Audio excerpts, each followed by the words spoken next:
अस्सलामुअलैकुम वरहमतुल्लाहि वबरकातुहू।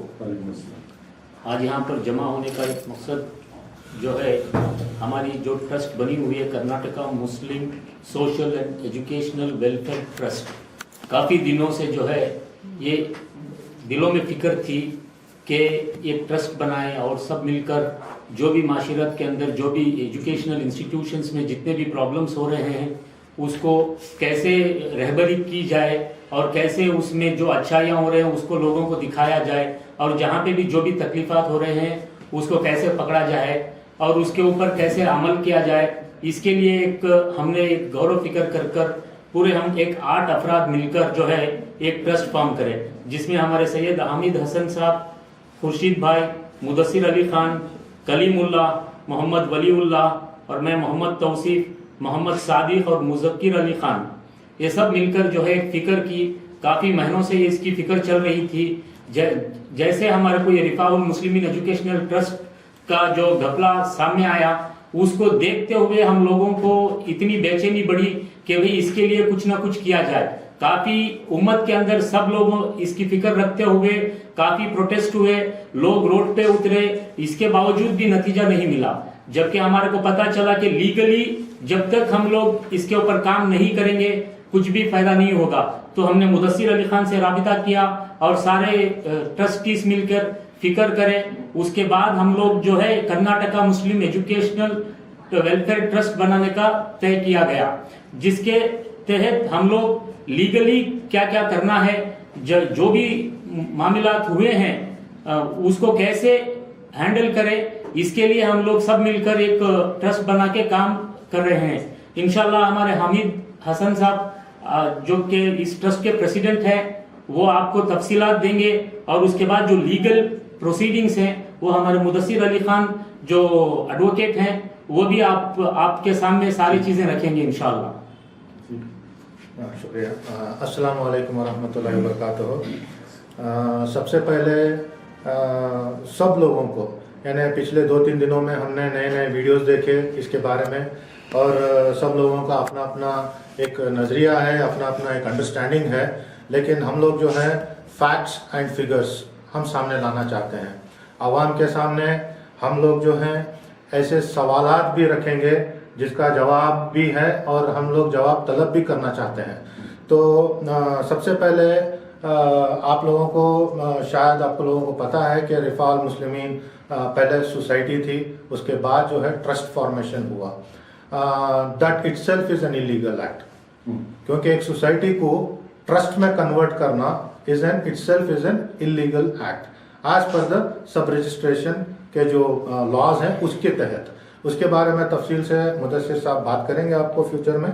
लेकिन 1986 या 85 में जो है ट्रस्ट फॉर्म कर दिया गया था। सोसाइटी और ट्रस्ट में डिफरेंस क्या है ये आपको बताएंगे।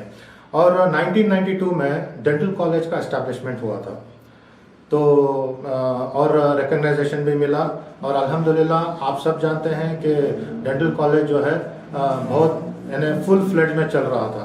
और डेंटल कॉलेज का अगर आप डिटेल्स देखेंगे तो BDS के लिए 40 सीट्स होते हैं, यानी 40 सीट्स में 50% गवर्नमेंट कोटा और 50% टू दी ट्रस्ट यानी मैनेजमेंट।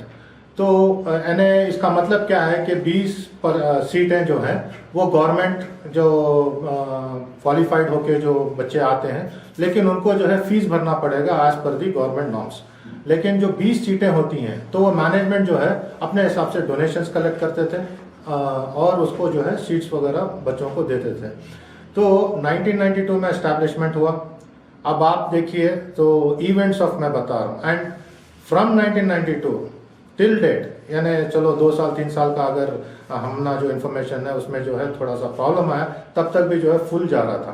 और नॉट ओनली BDS, आपको जो है मास्टर डिग्री के लिए जो है तो देयर वर 20 सीट्स, जिसमें 10 सीटें जो है अगेन मैनेजमेंट की और 10 सीटें जो है गवर्नमेंट की एज पर द डिटेल्स। और ये डिटेल्स मैं अपने तरफ से नहीं बता रहा हूँ, आप फारूकिया डेंटल कॉलेज की वेबसाइट पे चले जाएं। वेबसाइट के ऊपर ये क्लियर आपको सारे इंफॉर्मेशंस हैं। और उसमें जो है सिर्फ और सिर्फ 2 लोगों के कमेंट्स भी हैं जो स्टूडेंट्स हैं जिन्होंने फीस और डोनेशन भी डिक्लेयर कर दिया है। एक लड़का है जिसका नाम सौरभ है शायद, I will just share you that, Dhanush R, ये एक्स स्टूडेंट ऑफ फारूकिया है। उसने उसी वेबसाइट में अपने कमेंट में उसने डाला है कि गवर्नमेंट सीट स्टूडेंट्स पे 50,000 पर ईयर, फीस की बात कर रहा है, मैनेजमेंट सीट्स आर एक्सपेंसिव। उसका वेबसाइट का मैं बता रहा हूं आपको।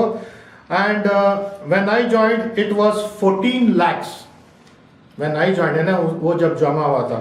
And for MDS it is 50 lakhs, यानी this is the declaration from the धनुष स्टूडेंट। वेबसाइट फारूकिया वेबसाइट के ऊपर है, अभी भी आप चेक कर सकते हैं, क्रॉस वेरीफाई कर सकते हैं।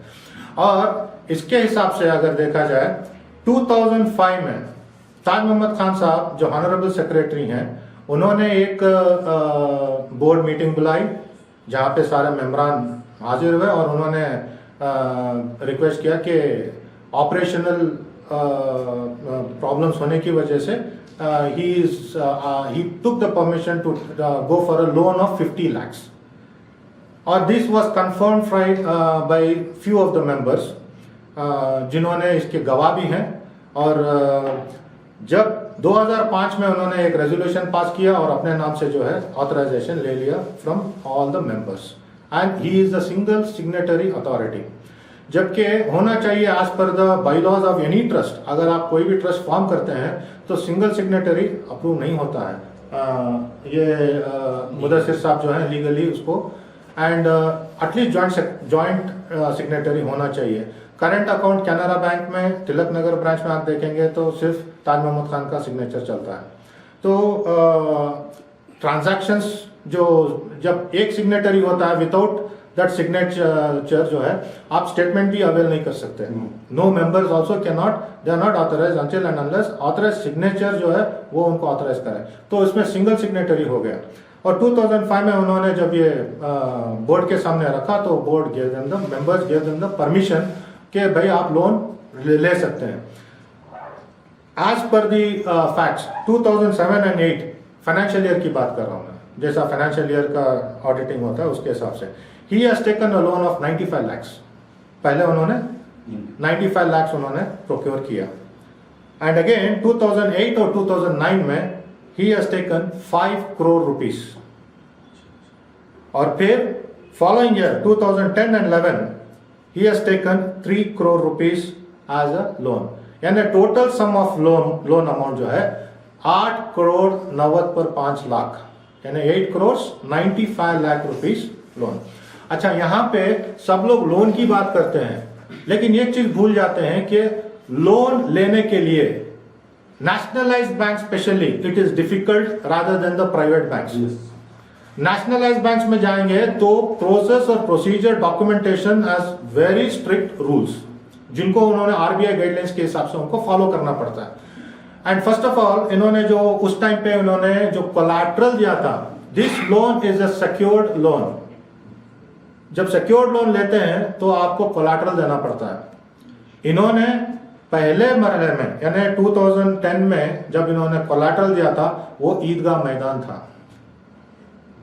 और ईदगाह मैदान भी उन्होंने कैसे दिया है कि डेंटल कॉलेज और ईदगाह मैदान।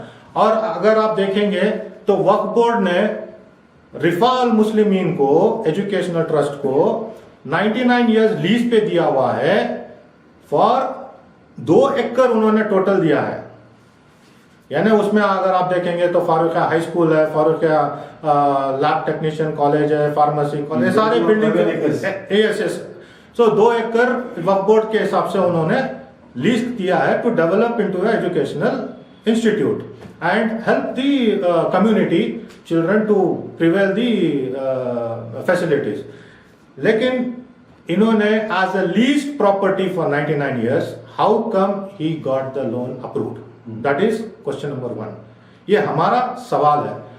और दूसरा सवाल, कैनरा बैंक सच इंडिया की जो है सबसे बेहतरीन नेशनलाइज्ड बैंकों में से SBI के बाद जो है कैनरा बैंक आती है।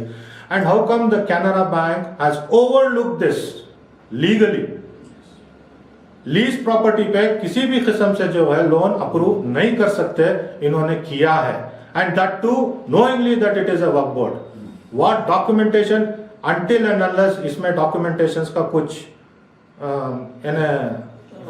रद्दोबदल may be some fake documentation या किस वजह से उन्होंने अप्रूव किया था, वो it has to be investigated. और तीसरा, इमीडिएटली अगर आपको लोन लेना है, the first thing is that you need to present a budget, यानी जो है प्रोजेक्ट रिपोर्ट बोलते हैं। किस बेसिस पे? हर बैंक ये नहीं देखता, फर्स्ट देखते हैं कि कोलैटरल देखते हैं, उसके बाद उनका अप्रूव करने का जो प्रोसेस होता है वो देखते हैं कि ROI रिटर्न, आप रिटर्न ऑफ पेमेंट कैसा आप पैसा करते हैं, वो सबसे पहले उनको दिखाना पड़ेगा। वो दिखाने के लिए the only person who can do is a CA, chartered accountant. आपके जो कलेक्शंस होते हैं, रेवेन्यू होती है, वो रेवेन्यू वो रिकॉर्ड करता है, और revenue has to be more than the loan amount, यानी over a period of time. आपका जो EMI पे करने की जो ये रहती है, इंस्टॉलमेंट जो पे करने की जो रेवेन्यू होती है, तो it should be after taking all the expenses. आपका जो लेक्चरर्स की फीस है या फैकल्टी का जो एडमिनिस्ट्रेशन ऑपरेशन एक्सपेंसेस निकाल के इतना अमाउंट बचना चाहिए जिससे कि वो EMI आसानी से पे करे, तब जाके बैंक लोन अप्रूव करता है। तो ये चार्टर्ड अकाउंटेंट्स अगर इन्होंने बनाया है, who is the chartered accountant who has prepared this. अगर ये पे बनाने के बाद, लोन प्रोक्यूर करने के बाद इमीडिएटली ही turns out to be a defaulter, EMI उन्होंने पे नहीं किया, 2011 में वो डिफॉल्टर हो गए, 2012 में NPA अकाउंट हो गया। NPA अकाउंट होने के लिए आप लोगों को सबको मालूम है, कॉमन आदमी भी जानता है, क्योंकि एक कॉमन आदमी जो है, हर कोई जो होम लोन्स लेते हैं, दे नो कि मिनिमम 6 to 7 months अगर आप कंटिन्यूस डिफॉल्ट होते हैं तब जाके आप NPA में आते हैं। Then the show cause notice आते हैं, फिर दे विल कम पर्सनली, और उसके बाद जो है पेपर नोटिस आता है। Paper notice is the last resort, and for any of the notices we have spoken to the manager of the Canara bank. I have spoken him personally. हमने उनको phone करके जब पूछा कि साहब how come this has happened, ये जो आप नोटिसेस दे रहे हैं तो आपने पहले क्यों नहीं दिया? तो उसने बोला कि we have informed the honourable secretary, और उनका कहना है, वो उनका नाम मैं भूल रहा हूं, it is mentioned in the notice that he is the regional manager of he is in Bangalore। तो उन्होंने कहा था कि when we try to approach the honorable secretary, we were made to wait for more than 2 hours and still he is not show up, and also he has a high head बोलते हैं, मतलब किसी का influence कराते हैं, या मतलब not a positive response नहीं था। तो उनसे भी हमने बात किया, उनसे भी हमने इंफॉर्मेशन निकाली। 2012 में जब ये पेपर नोटिस आई तो वक्फ बोर्ड ने इमीडिएटली एक्शन लिया। Waqf board took an immediate action, issuing a notice to the Rifal Muslimi that how come you have, and also at the same time they had sent a notice to the Canara Bank also, और immediately उन्होंने contest किया उसको, and Canara Bank realizing the sensitivity of the this thing, they released the property of ईदगाह मैदान from the loan collateral।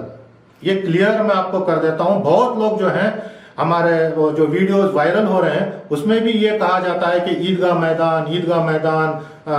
हाँ, ये बात सही है कि ऑनरेबल सेक्रेटरी ने इस ईदगाह मैदान को कोलैटरल दिया था, दैट इटसेल्फ इज रॉन्ग। इसका जवाब उनको देना पड़ेगा कि उनको ये अख्तियारात किसने दिए। दो ही वॉज ए टेनेंट। अब जैसा कि मैं किराए के घर में हूं तो मैं मकान मालिक का जो है without his consent, how can I give it as a collateral and procure a loan? It is an illegal. Action has to be taken against the trustees who are all involved into it, and they have to answer to this to the public. Release हो गया वो अलग बात है, वक्फ board ने timely action लिया और उन्होंने इतनी बड़ी चीज को जो है बचा लिया। अल्लाह का एहसान, अल्लाह का शुक्र है। This is one thing. And उसमें भी उन्होंने जवाब दिया था कि कैसे आपको ये who has authorized you and how come you have pledged this as a collateral। तो उन्होंने कहा था कि मैंने तो सिर्फ बिल्डिंग रखा है।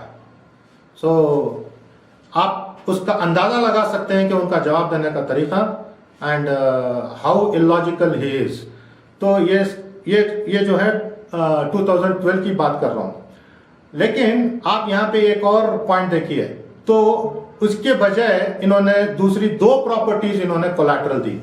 एक उदयगिरी वुमेन्स पॉलिटेक्निक की जो जमीन है वो, और एक केसरे हुब्बಳ್ಳಿ, उसमें उन्होंने 4 एकड़ जमीन है, जिसका इसमें नोटिस में क्लियरली मेंशन किया गया है, डिटेल्स उसमें मौजूद हैं।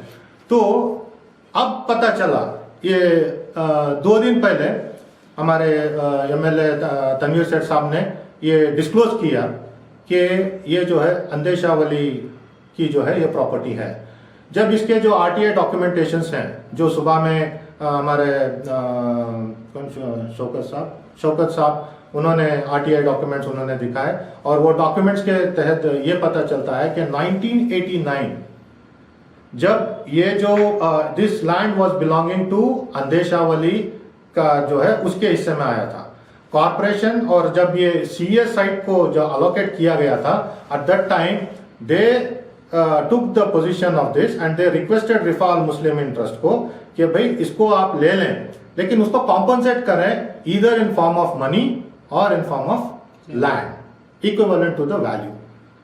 तो ये इट वाज इन जो ट्रस्टीज को जो है इसका इल्म था, और इन्होंने इसके ऊपर कार्रवाई भी की, और इन्होंने ये सारा जो है पॉलिटेक्निक बनाया और इन्होंने इसका इस्तेमाल भी किया, and they had forgotten this Andeshawali. हालांकि बहुत सारे नोटिस, बहुत सारे कम्युनिकेशंस इस दौरान हुए हैं। 1989 में इन्होंने 9,46,000 कुछ उन्होंने पे भी किया है, and that payment details also has been mentioned in that RTI documents to the Rifa al Muslimeen. और उसके अवज में बात जो दुकानें ही यहाँ पे इस तरफ, और उस दुकानों का रेंटल्स भी ये लेते रहे all these years, and they did not give any benefits to the अंदेशावली।